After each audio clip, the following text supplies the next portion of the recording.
masih di The Prime Show. Pemirsa, saya tadi diskusi kita lumayan menarik. Nah, saya ingin ke Prof. Gayus lagi. Prof. Gayus, dari kacamata seorang Gayus Lumbun ketika mendefinisikan bagaimana membenahi sistem ini, kemudian mendefinisikan kesejahteraan bagi hakim. Ini idealnya seperti apa sih, Prof? Ini dua hal yang berbeda ya, jangan dicampur aduk antara gaji atau take home pay karena ditambah dengan tunjangan, allowance namanya, dengan pelanggaran-pelanggaran hukum, nggak nyambung. Ini bahasan kita hari ini adalah membahas mengenai take home pay yang dikeluhkan.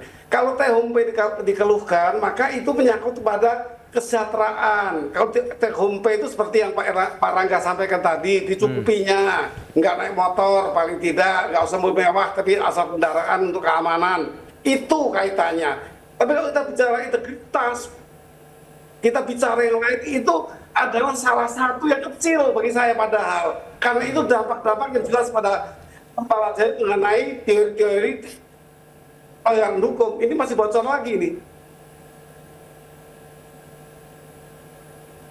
Oke. Ya, silakan. Ya, jadi bagi saya, mari kita pisahkan. Kita bahasan sore hari ini adalah tentang gaji saja yang membingungkan masyarakat.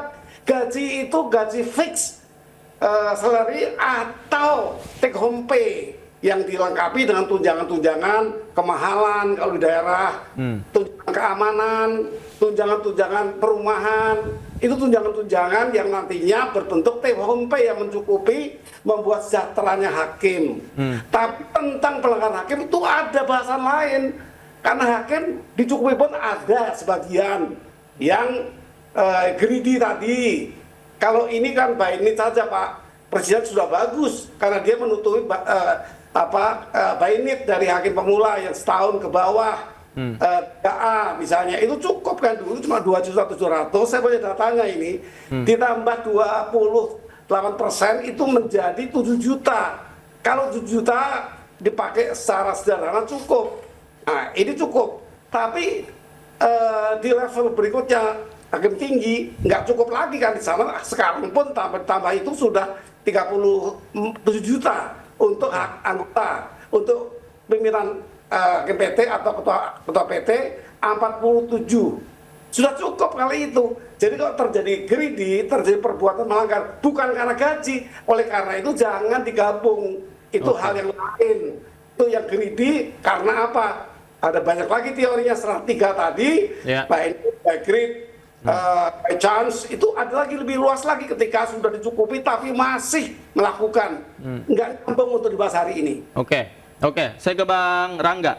Bang Rangga, harapan Anda seperti apa ketika tadi Anda katakan gaji hakim dinaikkan 280% belum signifikan? Harapan Anda idealnya seperti apa?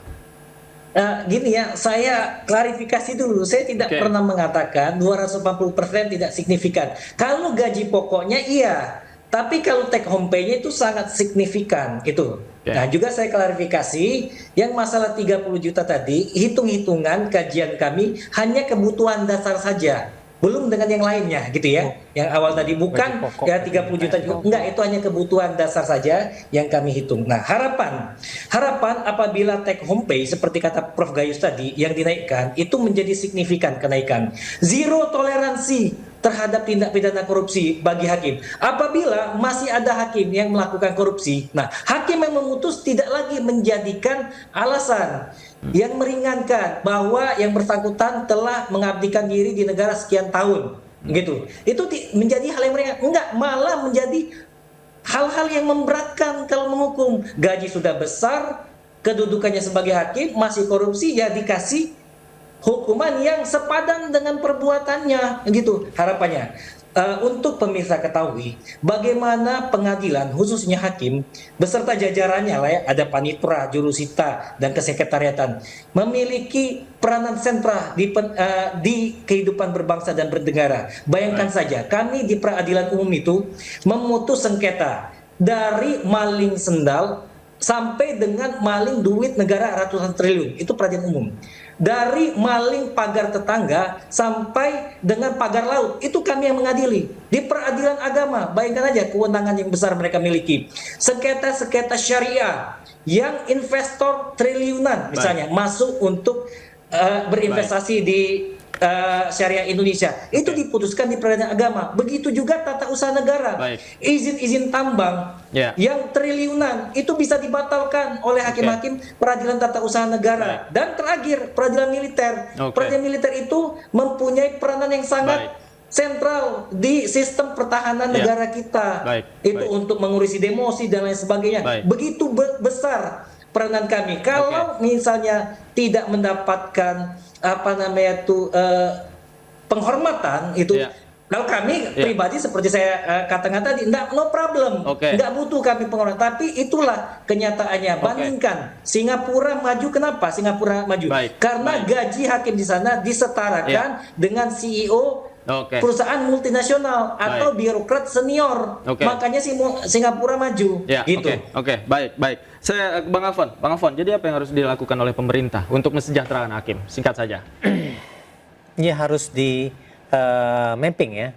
Dalam artian kebutuhan dari hakim itu berapa sih sebenarnya masing-masing pulau, gitu ya. Gaji pokoknya berapa, tunjangannya berapa. Bisa jadi ya gaji pokoknya sama tapi tunjangan berbeda, atau tunjangan pokoknya itu berbeda-beda, tunjangannya sama, kan begitu ya. Nah itu harus ada risetnya tersendiri gitu kan terkait dengan itu. Tapi kalau misal menurut saya gitu ya, walaupun pembahasan pada saat ini terkait dengan permasalahan gaji, pertanyaan kan menjadi relevan, apakah dengan gaji begitu gitu ya akan memberikan kontribusi yang positif kepada peradilan, kan gitu sebenarnya. Nah bagi saya sih sebenarnya yang jauh lebih penting itu adalah bagaimana membangun peradilan yang berintegritas, gitu ya. Nah dengan begitu nantinya komponen gaji itu hanya sebagai supporting. Nah saya setuju kalau misalnya gaji itu memang dipenuhi, tapi untuk kepentingan kebutuhan dasar dari hakim itu memang terpenuhi, yang dimana masing-masing daerah itu berbeda-beda, gitu. Tapi soal keamanan, kalau misalnya ada mobil itu menurut saya bukan. Tapi yang lebih penting adalah bagaimana Mahkamah Agung memikirkan plan atau SOP ketika ada hakim-hakim menangani perkara-perkara yang riskan, perkara-perkara yang berbahaya. Nah itu harus dirumuskan SOP bagaimana. Nah bagaimana pengawalannya, bagaimana seterusnya dan seterusnya gitu kan. Sehingga pada saat memutus hakim itu memang merasa aman untuk bisa memutus, karena banyak loh kejadian-kejadian begitu loh. Kayak dulu kan ada kejadian hakim itu dibunuh gitu kan, gitu. Mbak Joyce, terakhir bagaimana kemudian persoalan ini bisa terselesaikan dengan baik secara komprehensif tentu saja? Iya, tentunya keterlibatan banyak pihak dalam konteks ini ya. Namun yang paling penting adalah memahami individunya gitu.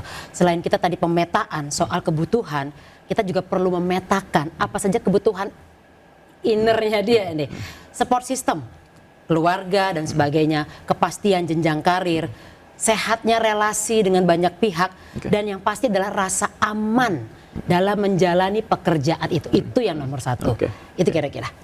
Baik. Ini kita harapkan bersama hakim makin sejahtera ya, agar potensi sekali lagi potensi penyimpangan yang akan dilakukan oleh insan peradilan katakanlah begitu dan insan hukum ini tidak terjadi. Terima kasih Mbak Joyce sudah bergabung bersama kami. Bang Afon juga terima kasih banyak. Prof Gayus terima kasih banyak. Bang Rangga, terima kasih banyak. Selamat malam, Bapak-Bapak. Prof Gayus, Mas Rangga. Sehat selalu. Pemirsa. Selamat malam. Terima kasih. Demikianlah The Prime Show. Saya David Pratama pamit undur diri. Terima kasih, selamat malam. Sampai jumpa.